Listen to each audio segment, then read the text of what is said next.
Vikramshila IAS coaching institute 14 बीघा Rishikesh. Physical geography कर रहे थे हम लोग। फिजिकल ज्योग्राफी में क्या सूर्य तप और पृथ्वी का ऊष्मा बजट आज करना है। पृथ्वी का ऊष्मा बजट पीसीएस में लगभग 8 नंबर का क्वेश्चन बन सकता है, 4 नंबर का बन सकता है। ठीक है, तो पृथ्वी का ऊष्मा budget, heat budget of the अर्थ लिखते कैसे हैं, प्री में कैसे क्वेश्चन आएंगे। तो पहले तो मेंस पॉइंट ऑफ व्यू से बहुत ही इंपॉर्टेंट है। सबसे पहले एक लिस्ट देखिए ऊपर, पृथ्वी का वायुमंडल का ऊष्मा बजट, पृथ्वी तथा वायुमंडल का ऊष्मा बजट दिख रहा है। तो प्रवेशी सौर्य विकिरण की मात्रा कितनी, 100%। इनकमिंग सोलर रेडिएशन जो होता है वो कितना होता है, 100%। पहले इस लिस्ट को याद कीजिए, तब आपकी समझ में आएगा यहां पर। उसके बाद प्रकीर्णन तथा परावर्तन, प्रकीर्णन बोलते हैं स्कैटरिंग, परावर्तन बोलते हैं रिफ्लेक्शन, रिफ्लेक्ट होना, रिफ्लेक्शन। प्रकीर्णन तथा परावर्तन द्वारा 6 सौर्य विकिरण कितना, उसमें भी सब डिवीजन कर रहे हैं कि बादलों से जो परावर्तित होगा वो 27% होगा, धरातल से जो परावर्तित होगा 2% होगा, शून्य में वायुमंडल द्वारा प्रकीर्णन यानी स्कैटरिंग जो होगी वो 6% होगी। मेन जो है वो आपने यही याद करना है, इसी के नंबर मिलते हैं। किसके, कि बादलों से कितना परावर्तित हुआ, 27%। प्री में क्वेश्चन पूछ सकता है। धरातल से कितना परावर्तित हुआ, कितना रिफ्लेक्ट हुआ, 2%। शून्य में वायुमंडल द्वारा प्रकीर्णन यानी स्कैटरिंग वो कितनी हुई, 6%। टोटल हो गया 35%। कितना, अब 100 में से 35 घटा दीजिए, कितना बचता है, 65। तो 65 जो है वो शेष सौर्य विकिरण की मात्रा है। शेष सौर्य विकिरण की मात्रा कितनी है, 65%। कितना समझ में आ गया। अगर पृथ्वी के ऊष्मा बजट की बात करें तो सूर्य से प्रत्यक्ष रूप से जो प्राप्त होता है वो 34% होता है, और विसरित दिवा प्रकाश से जो प्राप्त होता है वो 17% होता है। विसरित दिवा प्रकाश से प्राप्त कितना होता है, 17%। विसरित दिवा प्रकाश को इंग्लिश में देखिए क्या बोलते हैं, डिफ्यूज डे लाइट बोलते हैं। क्या बोलते हैं, डिफ्यूज डे लाइट से कितना, 17%। ये आपको नंबर याद करने हैं इसमें। अब विसरित दिवा प्रकाश क्या होता है, सूर्य की डायरेक्ट रेज हर जगह तो नहीं पड़ रही है, आप रूम में बैठे हो फिर भी यहां पर क्या है, प्रकाश है, प्रकाश है ना। तो विसरित दिवा प्रकाश, विसरित दिवा प्रकाश, डिफ्यूज डे लाइट कितना, 17%। सूर्य से प्रत्यक्ष रूप से प्राप्त 34%। योग कितना हो गया, 51%। यानी पृथ्वी का ऊष्मा बजट जो कितना है, 51%। वायुमंडल का ऊष्मा बजट, वायुमंडल के ऊष्मा बजट की अगर बात करें तो प्रवेशी सौर्य विकिरण का प्रत्यक्ष अवशोषण कितना होगा, 14%। और बहिर्गामी पार्थिव विकिरण द्वारा प्राप्त कितना होगा, 34%। टोटल कितना हो गया, 48%। आपको ये नंबर याद करने हैं। प्री में हो सकता है कि स्टेटमेंट बना के आपसे क्वेश्चन पूछे हो, क्या करें, स्टेटमेंट बना के पूछ सकता है। बस आपको बादलों से 27, धरातल से परावर्तित 2, शून्य में वायुमंडल द्वारा प्रकीर्णन 6, टोटल हो गया 35, शेष सौर्य विकिरण की मात्रा 65। जब कभी टाइम नहीं होता है मेंस में लिखने का, अगर आपने इतना भी बना दिया, 8 नंबर का क्वेश्चन है तो 4-5 नंबर मिल जाते हैं। कितने, 4 नंबर तक आपको आधे नंबर इस पे मिल जाएंगे। इसका मतलब आपको पता है कितना कितना परसेंट क्या हो रहा है। समय नहीं था इसलिए पूरा उसको एक्सप्लेन नहीं कर पाया। समझ में आ गया। छोड़ना नहीं है क्वेश्चन, मेंस का एक ही नियम होता है, एक क्वेश्चन अगर आपने छोड़ दिया समझ लीजिए आप एसडीएम की दौड़ से क्या बाहर हो जाते हो। तो पृथ्वी का ऊष्मा budget, heat budget of the earth. पृथ्वी ऊष्मा का ना तो संचय करती है ना ह्रास करती है। पहली लाइन ये लिखनी है आपने जब आप मेंस लिखेंगे।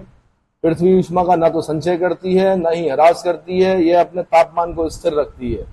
और ऐसा तभी संभव है जब सूर्य विकिरण द्वारा सूर्य तप के रूप में प्राप्त ऊष्मा एवं पार्थिव विकिरण द्वारा अंतरिक्ष में संचारित ताप बराबर हो जाए।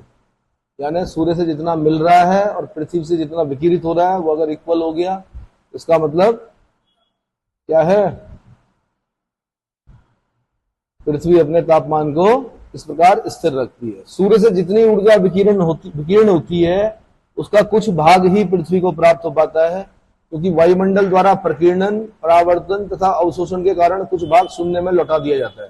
3 शब्द याद करने हैं आपने यहाँ पर, प्रकीर्णन, परावर्तन और अवशोषण। प्रकीर्णन बोलते हैं स्कैटरिंग को, परावर्तन बोलते हैं रिफ्लेक्शन को, अवशोषण बोलते हैं एब्जॉर्प्शन को, ठीक है, के द्वारा कुछ भाग शून्य में लौटा दिया जाता है तथा कुछ भाग वायुमंडल में बिखेर दिया जाता है। सूर्य से विकीर्ण ऊर्जा का 35% भाग मौलिक रूप से शून्य में वापस लौटा दिया जाता है। यहां से क्वेश्चन बना हुआ है कि सूर्य से विकीर्ण ऊर्जा जो होती है उसका कितना प्रतिशत भाग मौलिक रूप से शून्य में वापस लौटा दिया जाता है। आपने बोलना है 35%। कितना? 35%। अब इस 35% का को तोड़ना है आपने। इन 35% में कैसे कैसे? तो 6% वायुमंडल से प्रकीर्णन द्वारा, जो ऊपर लिस्ट पढ़ी हमने वही है सेम। क्या? 6% वायुमंडल से प्रकीर्णन द्वारा, 27% वायुमंडल में स्थित बादलों से परावर्तन द्वारा तथा 2% पृथ्वी की सतह से परावर्तन द्वारा शून्य में वापस लौटा दिया जाता है। अतः सौर ऊर्जा के इस 35% भाग का वायुमंडल तथा पृथ्वी को गर्म करने में कोई हाथ नहीं रहता है। इसका 35% का। अब बचा कितना? कितना बचा भाई?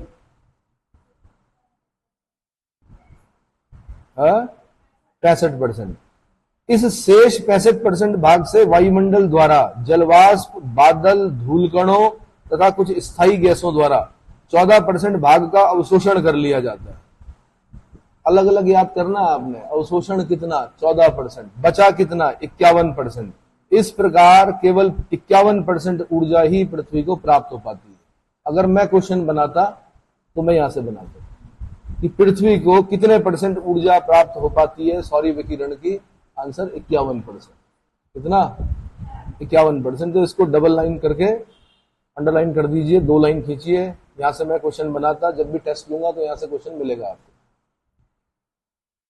अब इस 51% भाग में से 34% भाग प्रत्यक्ष सूर्य प्रकाश के द्वारा प्राप्त होता है और शेष 17% विसरित दिवा प्रकाश द्वारा प्राप्त होता है। फिर यहां से क्वेश्चन बना हुआ है कि विसरित दिवा प्रकाश द्वारा 51% में से विसरित दिवा प्रकाश यानी डिफ्यूज डे लाइट द्वारा कितना प्राप्त होता है। आपने बोलना 17% होता है। सब नंबरों का खेल है इसमें। किसका? यानी आपने अंक याद करने हैं कि इतना इतना % जी, है ना। सूर्य से प्राप्त यही 51% ऊष्मा ही पृथ्वी का वास्तविक बजट है। हीट बजट ऑफ द अर्थ क्या है? ऊष्मा ही। 51% ऊष्मा ही सूर्य से प्राप्त, यही 51% ऊष्मा ही पृथ्वी की वास्तविक बजट है। इसे किसी न किसी रूप में शून्य तथा वायुमंडल में वापस लौटा देना होता है ताकि पृथ्वी का औसत वार्षिक तापमान सामान्य रहे। क्या रहे? 23% भाग का धरातल से दीर्घ तरंगों के रूप में विकीर्ण हो जाता है। कितने का? 23% भाग का धरातल से, जिसको पार्थिव विकिरण बोलते हैं आप। पार्थिव विकिरण पृथ्वी से जो पृथ्वी विकिरित करती है ऊष्मा को। 23% भाग का धरातल से दीर्घ तरंगों के रूप में विकिरण हो जाता है। इसका 17% भाग सीधे शून्य में चला जाता है तथा से 6% भाग प्रभावी विकिरण के रूप में वायुमंडल को गर्म करता है। वायुमंडल को गर्म करने में कितना %? आंसर 6%। 17% का सीधे शून्य में चला गया। धरातल से 9% ऊष्मा विक्षोभ यानी टर्बुलेंस तथा संवहन यानी कन्वेक्शन के रूप में खर्च हो जाती है। हिसाब किताब है बस। ये क्या है? हिसाब किताब मतलब कितना कितना % कहां कहां भाई, जितना लिया है उतना वापस देना है। तो इसमें मैंने कहा फिर दोबारा याद करना आपने। 17% भाग सीधे शून्य में चला जाता है। 6% भाग प्रभावी विकिरण के रूप में वायुमंडल को गर्म करता है। धरातल से 9% ऊष्मा विक्षोभ यानी टर्बुलेंस तथा संवहन यानी कन्वेक्शन के रूप में खर्च हो जाती है और शेष 19% ऊष्मा वाष्पीकरण में खर्च हो जाती है। इसमें वाष्पीकरण में खर्च हो जाती है। इस प्रकार धरातल से 51% ऊष्मा वापस विकीर्ण हो जाती है, जिस कारण पृथ्वी की सतह पर प्रवेशी सौर विकिरण द्वारा प्राप्त ऊष्मा तथा बहिर्गामी पार्थिव विकिरण द्वारा खर्च की गई ऊष्मा की मात्रा समान हो जाती है, जिससे धरातल पर ऊष्मा संतुलन बना रहता है। वायुमंडल का ऊष्मा बजट सौरिक ऊर्जा का 48% होता है। यहां से क्वेश्चन बना हुआ है। वायुमंडल का ऊष्मा बजट सौर्य ऊर्जा का कितना % होता है? 48% होता है। इसमें से वायुमंडल सौर विकिरण से 14% ऊर्जा का प्रत्यक्ष अवशोषण कर लेते हैं। कितने का? 14% ऊर्जा का प्रत्यक्ष अवशोषण कर लेता है तथा शेष 34% पृथ्वी से होने वाले दीर्घ तरंग विकिरण से प्राप्त होता है। इस 34% में से फिर इसको तोड़ना है आपने। 6% प्रभावी विकिरण यानी इफेक्टिव रेडिएशन से, 9% विक्षोभ तथा संवहन से और 19% संगनन की गुप्त ऊष्मा से। संगनन की गुप्त ऊष्मा, संगनन बोलते हैं कंडेंसेशन, गुप्त ऊष्मा बोलते हैं latent heat. Latent heat of condensation 19%, latent heat of condensation 19% से। वायुमंडल अपनी 48% ऊर्जा को शून्य में विकीर्ण कर देता है। इस तरह वायुमंडल तथा पृथ्वी द्वारा प्राप्त 65% ऊष्मा का 17% भाग पृथ्वी से और 48% भाग वायुमंडल से शून्य में वापस चला जाता है। इतना अगर आपने याद कर लिया तो समझ लीजिए कि आने वाले समय में हो सकता है प्री में आपको 1 नंबर मिले, 2 नंबर मिले, लेकिन मेंस में आपको 8 नंबर तक इसमें क्या हो सकते हैं, मिल सकते हैं।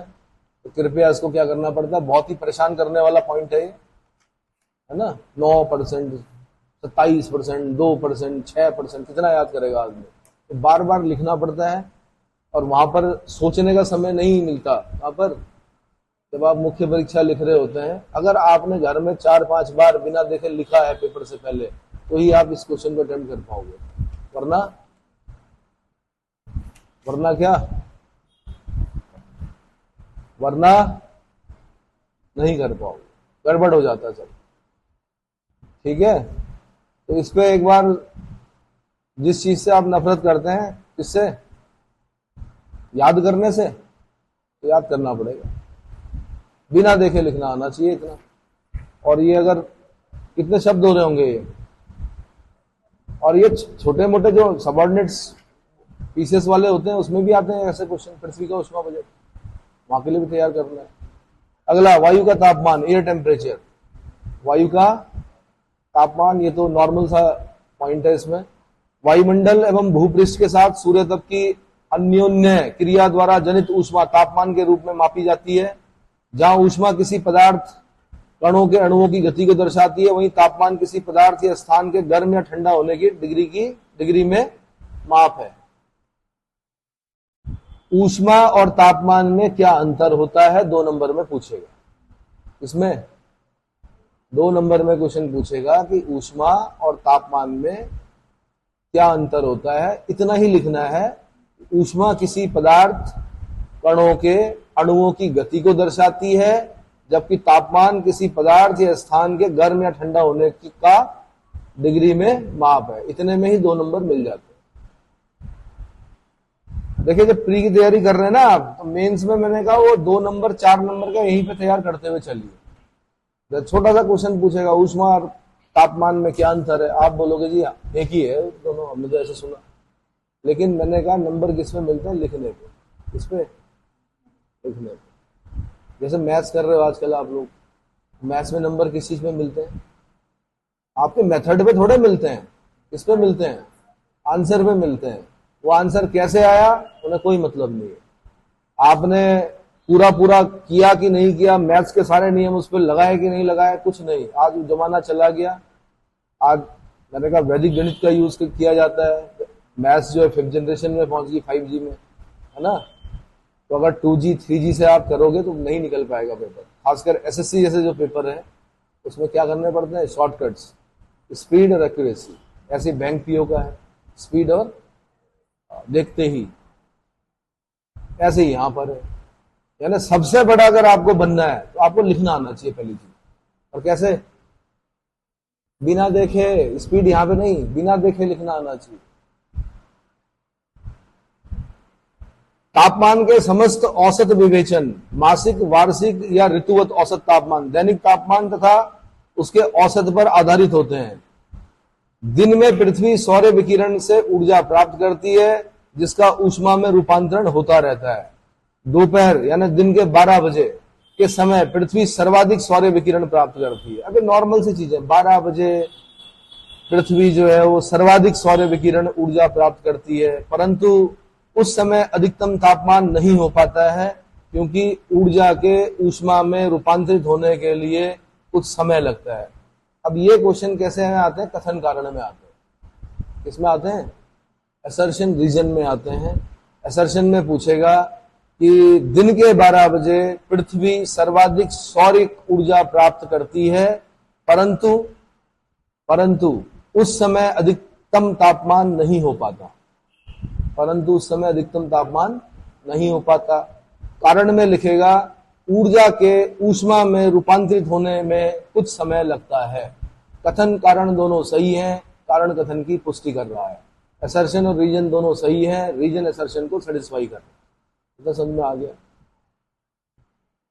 ठीक है जी। सौरिक विकिरण से प्राप्त ऊष्मा पृथ्वी द्वारा मुक्त ऊष्मा से निरंतर बढ़ती जाती है, जिस कारण 6 बजे प्रातः से 2 से 4 बजे दिन तक तापमान का वक्र सतत उठता जाता है और अधिकतम तापमान 2 बजे से 4 बजे दिन के बीच प्राप्त होता है। क्या अगर मैं यूपीएससी का क्वेश्चन बना रहा होता, मैं 2 स्टेटमेंट बनाता। क्या करता है? यहां से नॉर्मल सी बातें हैं, लेकिन 2 स्टेटमेंट में ही घुमा देता आपको। कैसे? मैं बोलता कि दिन के 12 बजे पृथ्वी सर्वाधिक सौरिक ऊर्जा प्राप्त करती है, पहला स्टेटमेंट। दूसरा स्टेटमेंट देता अधिकतम तापमान 2 बजे से 4 बजे दिन के बीच प्राप्त होता है। फंस जाते हैं आप। क्या होता? इतना काफी होता फंसाने के लिए किसको? एस्पिरेंट को, अगर उसने पढ़ा ना हो। मैं पूछता कितने स्टेटमेंट सही है, और अगर किसी ने ना पढ़ा हो तो मैं बोल रहा हूं कि 70% लोग क्या करेंगे? दोनों स्टेटमेंट को, या हो सकता है दूसरे स्टेटमेंट को गलत बताएं, जबकि दोनों स्टेटमेंट क्या है? सही है। अधिकतम तापमान 12 बजे प्राप्त कर अधिकतम सौरिक ऊर्जा जो प्राप्त करती है 12 बजे करती है पृथ्वी, जबकि अधिकतम तापमान जो पृथ्वी का होता है 2 बजे से 4 बजे दिन के बीच प्राप्त होता है। इसे दिन का उच्चतम तापमान कहते हैं। क्या कहते हैं? इसीलिए 2 से 4 बजे के बीच में पढ़ाई नहीं होती है, पढ़ नहीं पाते हैं आप। 1-2 बजे तक ही, क्या इसलिए पढ़ने का टाइम सुबह होता है। इस समय सुबह, वैसे तो 5 बजे से हो जाता है, पर कौन उठे सुबह, है ना? किस किस को याद करें, किस किस को रोइए। आराम बड़ी चीज है, मुंह ढक के सोइए। नहीं, चलो। लगभग 3 बजे दिन से प्रातः काल के बीच पृथ्वी द्वारा विकिरण से मुक्त ऊर्जा सौरिक ऊर्जा से अधिक हो जाती है, जिस कारण तापमान का वक्र गिरने लगता है। तापमान का वक्र गिरने लगता है। वक्र समझ रहे हैं? कर्व जो आप ये बनाते हो, किसमें? ग्राफ में बनाते हो, वक्र गिरने लगता है। परंतु न्यूनतम तापमान रात्रि के 12 बजे न होकर 4 बजे और 5 बजे के आसपास होता है। 4 बजे और 5 बजे के आसपास होता है। मौत भी इसी समय होती है हार्ट अटैक वालों की। कितने बजे? 4 बजे। कितने बजे? 4 बजे। क्यों होती है? क्यों होती है? डॉक्टर से पूछना जो हार्ट के होंगे कि 4 बजे ही क्यों पड़ता है अटैक, 4 से 5 के बीच में। तो कारण है टेम्परेचर गिरता है इस समय। कभी आप पहाड़ों पे जाएंगे, होता है ना बड़ा, इस एज में वो होता है कि हम तो जी अपना टेंट लेके जाएंगे, हम अपना वो लगाएंगे, स्लीपिंग बैग लगाएंगे। लगाओ ऊपर हायर हिमालय पे, भग्गू भाषा में। कहा? भग्गू भाषा में लगाओ टेंट। रात कट जाएगी, 2 बजे तक कोई दिक्कत नहीं होगी। 2-4 बजे के आसपास ऐसा लगेगा कि गए आज। स्लीपिंग बैग के अंदर भी, इसके अंदर अगर आपने पंखी नहीं लगा रखी अंदर, तो पंखी समझते हो? ऊन की होती है ना, एक क्या बोलते हैं उसको, लोई। लोई, अगर अंदर लोई नहीं रखी हुई किसके साथ? स्लीपिंग बैग के साथ, तो तोते उड़ जाते हैं भाई। इसलिए कहीं भी जाने से पहले सबसे पहले स्थानीय लोगों से पूछ लेना भाई क्या स्थिति है यहाँ पर, ठीक है? टेंट लगाने से पहले।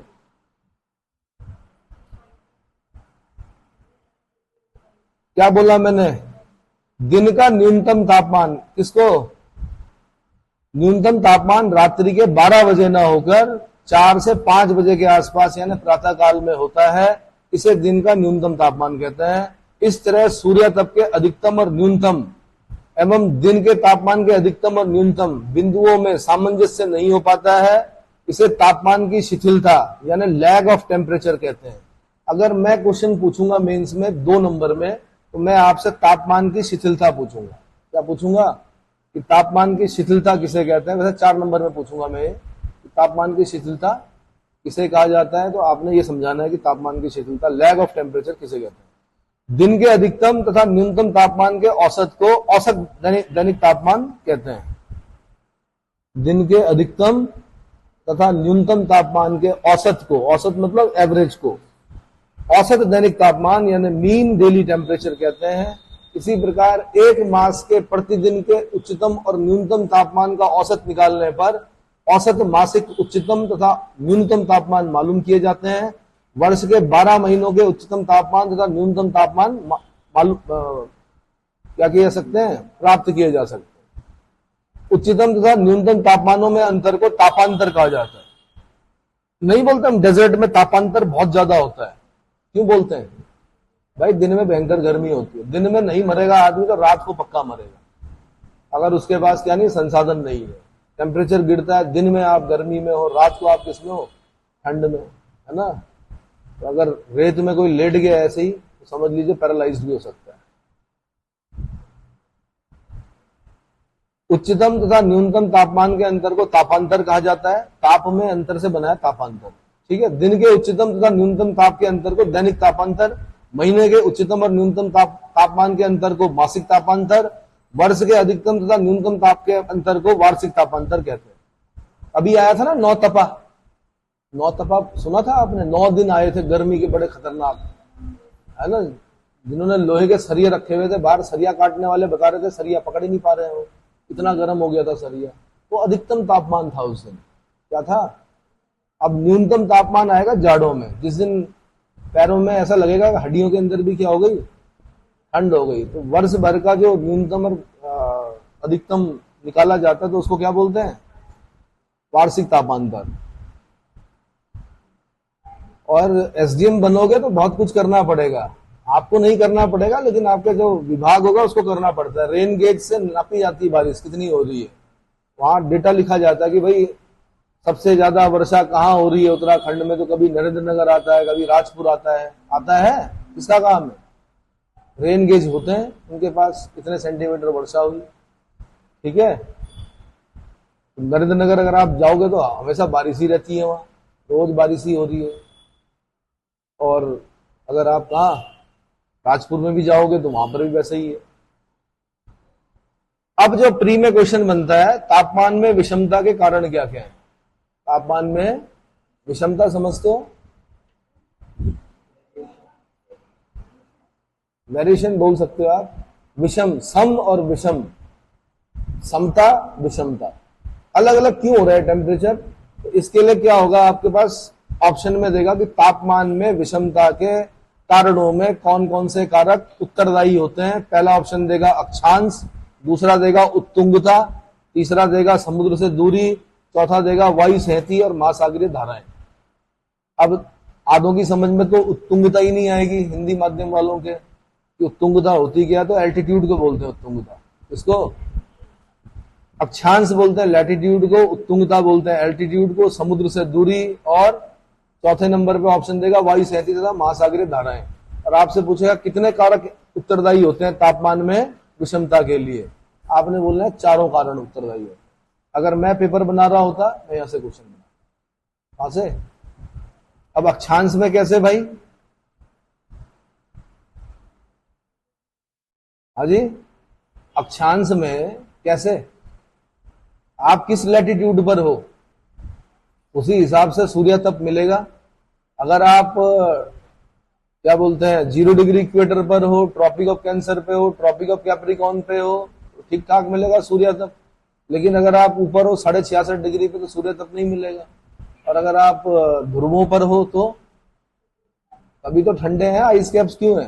सूर्य तप की मात्रा, ऐसा नहीं कि लाइट नहीं पहुंच रही है, लाइट पहुंच रही है, बट जो एनर्जी पैकेट्स है, जो उसके अंदर ऊष्मा है, वो नहीं पहुंच रही है ना। जैसे जाड़ों में होता है, आप छत में बैठते हो, धूप आ रही है, दिख रही है, पर गर्म ही नहीं हो रहे हो।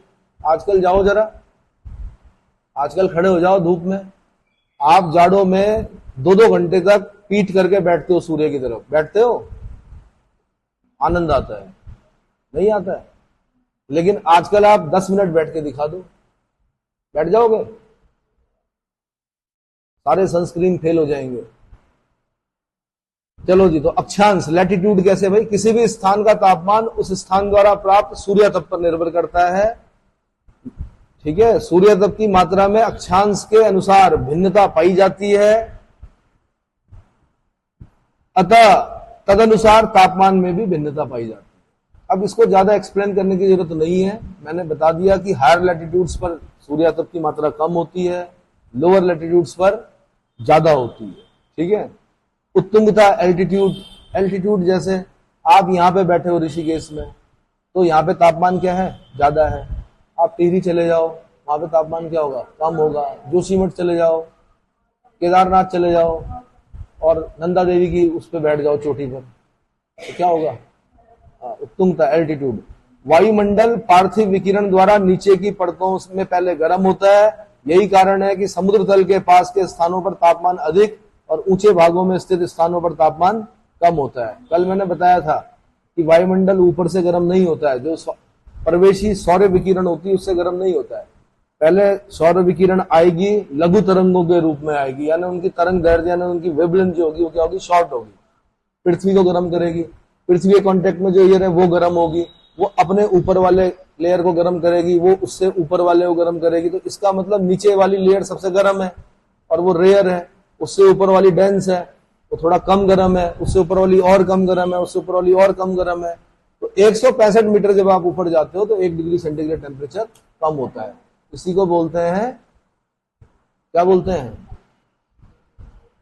क्या बोलते हैं इसको? वायुमंडल की इस विशेषता को क्या कहा जाता है? कि हर एक 165 मीटर ऊपर जाने पर 1 डिग्री सेंटीग्रेड टेम्परेचर कम होना, इन्वर्जन ऑफ टेम्परेचर बोलते हैं इसको। क्या बोलते हैं?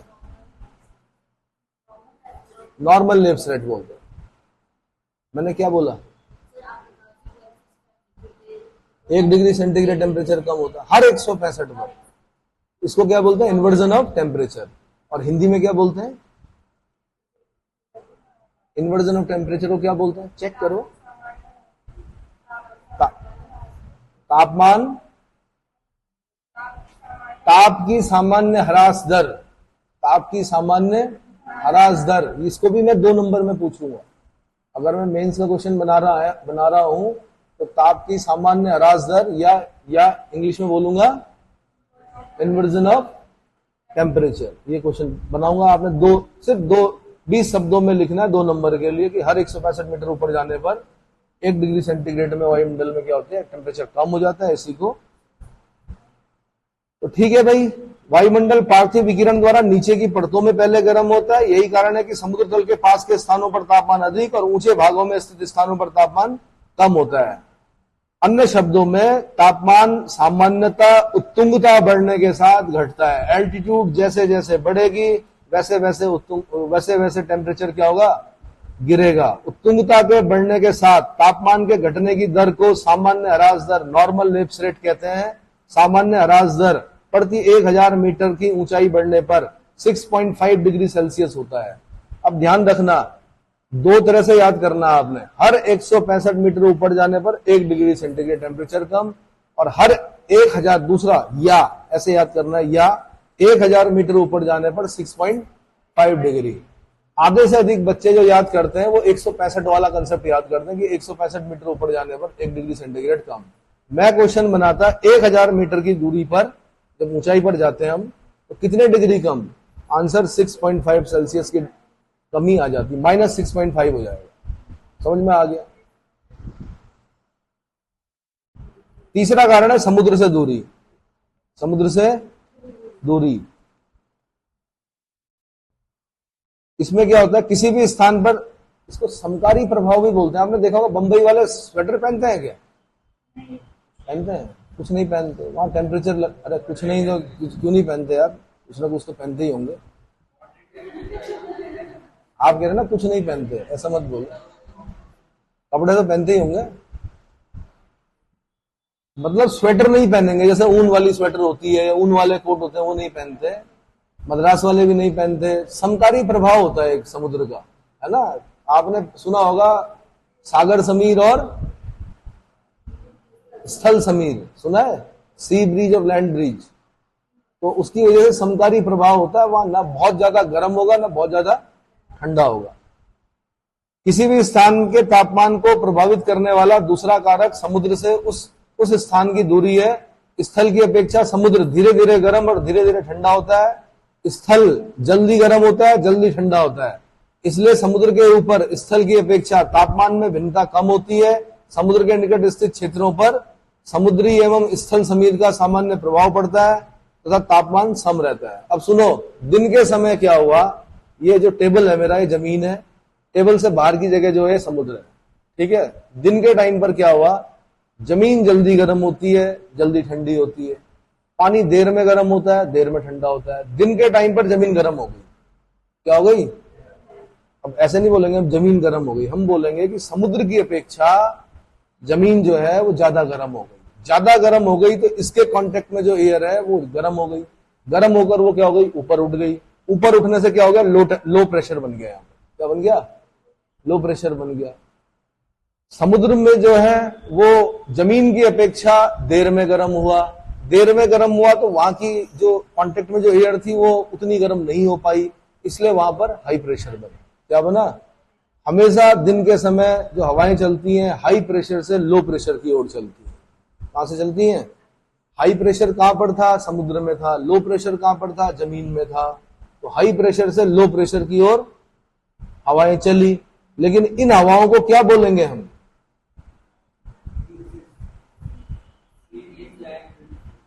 नहीं क्या बोलेंगे, वही तो पूछ रहा हूं मैं। सी ब्रिज बोलेंगे कि लैंड ब्रिज बोलेंगे, सी ब्रिज। हमेशा याद रखना, जहां से हवाएं चलती हैं या तो उनकी डायरेक्शन लगाई जाती है जिस तरफ से चलती है, या उस जगह को लगाया जाता है। तो समुद्र से चल रही है इसलिए इसको बोल रहे हैं सी ब्रिज।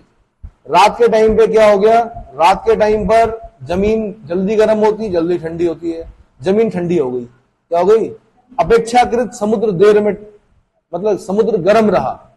समुद्र गर्म रहा तो उसके कांटेक्ट में अब जो एयर है वो गर्म होकर ऊपर चली गई। समुद्र में बन गया लो प्रेशर, जमीन में बन गया हाई प्रेशर।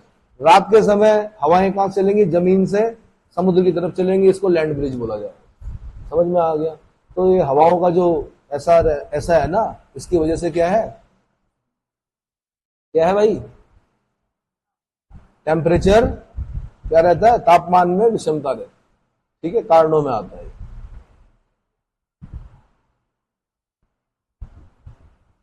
तापमान सम रहता है, मतलब क्या रहता है। फिर यहां से मैं क्वेश्चन पूछूंगा कि जो आपके समुद्र तटीय जो प्रदेश होते हैं वहां पर तापमान में समता पाई जाती है, उसका कारण क्या है। तो जो पहला ऑप्शन दूंगा मैं वो दूंगा समकारी प्रभाव। क्या दूंगा, तो समकारी प्रभाव, जो यही आंसर होता है, समकारी प्रभाव। या आप अलग अलग अगर देंगे तो सी ब्रिज लैंड ब्रिज की भूमिका, किसकी, मतलब जो समकारी प्रभाव लाने में भी जो भूमिका होती है वो किसकी होती है, स्थल समीर और सागर समीर की। स्थल समीर और सागर समीर, इतना समझ में आ गया। चौथे नंबर पे आता है वायु सहतियां और महासागरीय धाराएं। वायु सहतियां और महासागरीय धाराएं। वायु सहतियां क्या होती हैं, स्थलीय एवं समुद्री समीरों की तरह वायु सहतियां भी तापमान को प्रभावित करती हैं। उष्ण वायु सहतियां यानी वार्म एयर मासेस से प्रभावित होने वाले स्थानों का तापमान अधिक और शीत वायु सहतियों से प्रभावित स्थानों का तापमान कम होता है। अब ये वायु सहतियां क्या होती हैं, कोल्ड एयर मास क्या होता है, वार्म एयर मास क्या होता है। तो भाई आपने सुना होगा कि बर्फ पड़ी शिमला में, ठंड हो गई कहां, चंडीगढ़ में कि दिल्ली में। या आपने सुना होगा कि रॉकी माउंटेन रेंज से गर्म हवाएं नीचे उतरी और वहां पर क्या पड़ा हुआ था, वहां बर्फ पड़ी हुई थी या जो भी पड़ा हुआ था, और वो बर्फ पिघल गई। हिम भक्षण का कार्य करती है कि कुछ हवाएं, ठीक है। कुछ हवाएं यूरोप में चलती हैं, वो अंगूर को पकाने में सहायक होती है। पढ़ेंगे अभी हम, जो हवाएं हैं वो पढ़ेंगे। और हवाओं की प्रकृति पढ़नी पड़ती है, गर्म है, ठंडी है। अगर गर्म हवाएं चलेंगी कहीं से तो वो गर्म करेंगी, और अगर ठंडी होंगी तो उस स्थान का टेम्परेचर क्या कर देंगी, तापमान में विषमता लेके आ जाएंगी।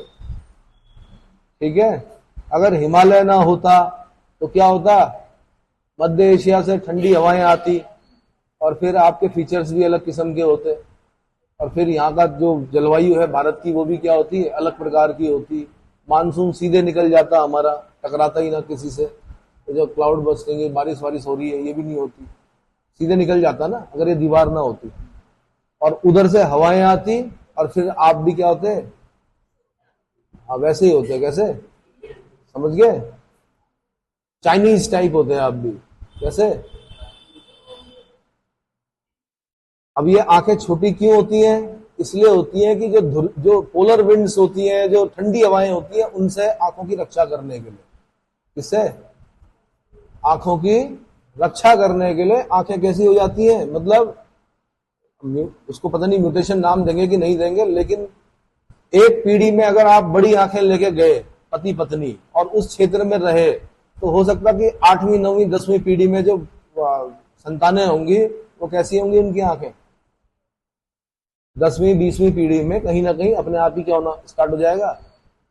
जैसे गोरा आदमी अगर कहां पहुंच जाए, अफ्रीका में पहुंच जाए, तो हालांकि त्वचा का रंग जल्दी से नहीं होगा, लेकिन तीसरी चौथी 5वीं 10वीं पीढ़ी में क्या होगा, वो इफेक्ट आने लग जाएंगे। पहला जो पूर्वज था हमारा अफ्रीका में हुआ था, कहा हुआ था, अफ्रीका से चला था वो। तो अब देखो तो अंग्रेज तो बड़े गोरे होते हैं, हम ठीक ही ठीक हैं, गेहूं रंग के हैं, और अफ्रीका के लोग कैसे हैं, समझ में आया। तो मेलेनिन चेंज हो गया उनका, स्किन का, त्वचा का रंग जो है वो मेलेनिन पे डिपेंड करता है। और मेलेनिन अच्छी चीज है, जितना ज्यादा होगा उतना अच्छा माना जाता है वो व्यक्ति। ठीक है। और जितना कम होगा, त्वचा कैंसर के क्या होते हैं, स्किन कैंसर के। तो जितने भी आप यूरोप में देखेंगे कहां से आ रहे हैं कि कीमो करा कर रहे, क्या हो गया, स्किन कैंसर। क्यों है, वो ओजोन पे छेद हो गया, क्लोरोफ्लोरोकार्बन छोड़ा आपने, त्वचा कैंसर होता है वहां पर, बहुत नॉर्मल सी चीज है वहां पर स्किन कैंसर। और स्किन डिजीजेस इतनी ज्यादा है कि डर्मेटोलॉजिस्ट अगर आप हो तो बहुत अच्छा स्कोप है यूरोप में। समझ में आया। इसीलिए उन्हें बोला जाता है, इसीलिए उनके कल्चर में है क्या, समुद्र तटों पर जाना, कपड़े उतार के लेटना, रेत लगा के सोया रहना, धूप सेकते हैं, विटामिन डी लेते हैं। उस कोशिश करते हैं वो क्या कि उस धूप, वो उन्हें क्या करे, उनके रंग को थोड़ा, और चकते पड़ते हैं उनके चेहरों पर। क्या पड़ते हैं, चकते समझते हो, तिल तिल तिल तिल हो जाएंगे, फिर बाद में बड़ा भद्दे से लगता है, फिर बुढ़ापे में वो लोग। जवानी तक तो ठीक रहते हैं, लेकिन आफ्टर 40 दिक्कत होनी स्टार्ट हो जाती है। तो शीत वायु सेहते समझ में आ गया। ऐसे ही ठंडी महासागरीय धाराओं के प्रभाव के अंतर्गत आने वाले समुद्र तटों की अपेक्षा गर्म महासागरीय धाराओं के प्रभाव में आने वाले तटों का तापमान अधिक होता है। अगर बगल से महासागरीय धारा जारी कोई गर्म, तो जो लैंड पर उसका प्रभाव पड़ेगा। कहां पर नहीं पड़ता है, मैंने बताया था, कहां पर नहीं पड़ता है, यूएसए पे नहीं पड़ता है, कोल्ड वॉल बन जाती है बीच में, क्योंकि ऊपर से वो लैब्राडोर करंट ऐसे में आ रही और गल्फ स्ट्रीम ऐसे में जा रही, तो वो क्योंकि ठंडी एक दीवार बन जाती है अमेरिका के तट पर, इसलिए उस गर्म धारा का प्रभाव नहीं पड़ता। कहां पर, यूएसए पर। अगर वो चिपक के चल रही होती समुद्र तटों से, तो फिर वहां बर्फ जो पड़ रही होती वो तुरंत पिघल जाती, वहां पर भी क्या होता, गर्मी होती। तो इसी प्रकार ठंडी महासागरीय धाराओं के प्रभाव के अंतर्गत आने वाले समुद्र तटों की अपेक्षा गर्म महासागरीय धाराओं के प्रभाव में आने वाले तटों का तापमान अधिक होता है। इतना समझ में आ गया, क्लियर हो गया, लिख लोगे। यस सर तो बोल रहे हो।